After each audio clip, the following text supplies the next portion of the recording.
retired. And now turn to the ranking member for her questions for 5 minutes. Well, thank you very much, Mr. Chairman and Mr. Administrator. You have to make some tough decisions given the budget, and I don't envy you for that. It was interesting to hear about the Mars sample return decision, and I understand it better now that you've given us your testimony. But are we really starting over with a clean slate on this, or what's the need for additional technical analysis? I mean, where are we on this? We are not starting over.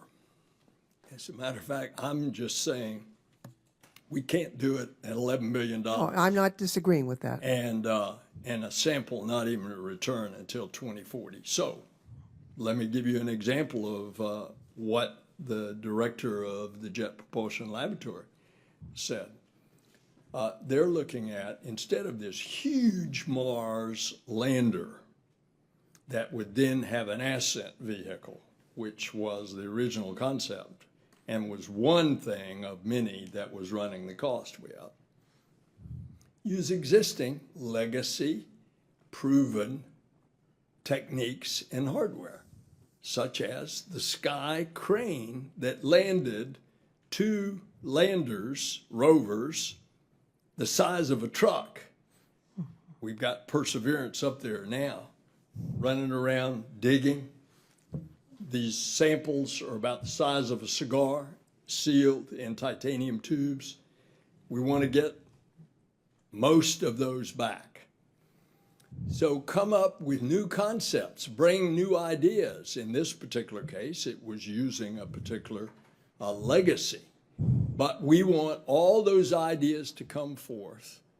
And then sometime this fall, when they're in on their deadline, we will evaluate them.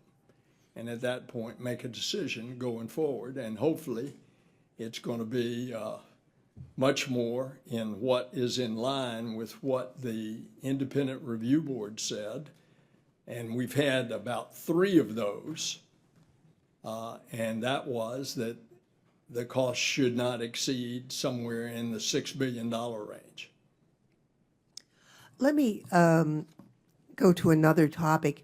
In the NASA Authorization Act of 2022, enacted as part of CHIPS and Science, we extended the Enhanced Use Leasing Authority for 10 years. For those not familiar with it, that allows NASA to lease underutilized, non-excess property owned by the federal government and under NASA's jurisdiction to private sector entities, state and local governments, academic institutions, other federal agencies. I know in terms of Ames, this has been very successful. We've got UC Berkeley about to open. We've had Carnegie Mellon there. We've had various other entities, USGS that has come in. There's a synergy that has been created. How has this worked around the United States, not just at Ames? And Google. And Google, yeah. Is another major Yeah, they're maintaining the field. Yes, ma'am. Well, it wasn't too long ago that I was sitting up here on Capitol Hill begging to get enhanced use authority instead of doing this piecemeal 1 year at a time, to get it for a number of years in the future in order to do just exactly what you have just outlined at Ames.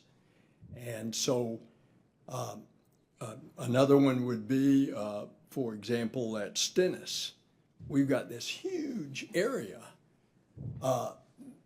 because when you test rocket engines, you want to have a buffer so that people are not disturbed by the sound of the rocket test. So what we've done is we brought in other agencies of the federal government there, and it becomes a mixed use space facility. Same thing at the Kennedy Space Center.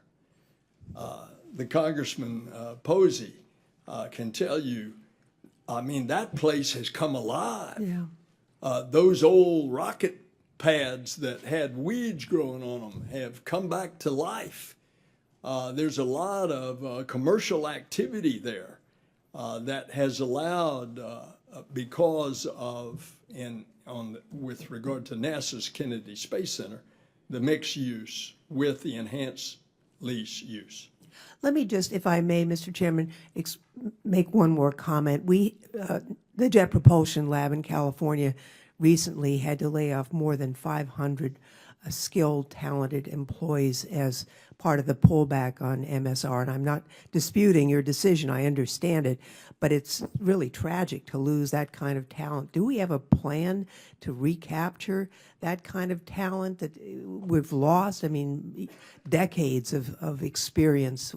That's a tragic situation. Do we have a way to recapture that? Well, let me try to set the table for you as to why this occurred. Had we had our 24 requests and 25 requests, that wouldn't have happened. However, the Congress in its wisdom, and I can tell you that if I had been in your seats, I would have voted for the bill, because the alternative was the federal government to go into default. And the government, full faith and credit of the federal government to be impugned. And the sacrifices, the trade-offs, or the compromise, if you will, in order to get the votes to pass that in both houses, was to cut the spending in both 24 and 25. NASA was cut $2.5 billion in almost in each of the years 24 and 25. Science, NASA science, just in 24 was cut $1 billion. So if I've got a smaller potato sack that only holds 5 pounds of potatoes, and I've got 10 pounds that I want to get, it's hard for me to get those 10 pounds in that 5-pound sack. I've gone over, and I appreciate your comments. I think it's really, we should look in the mirror, and I appreciate that. Thank you very much.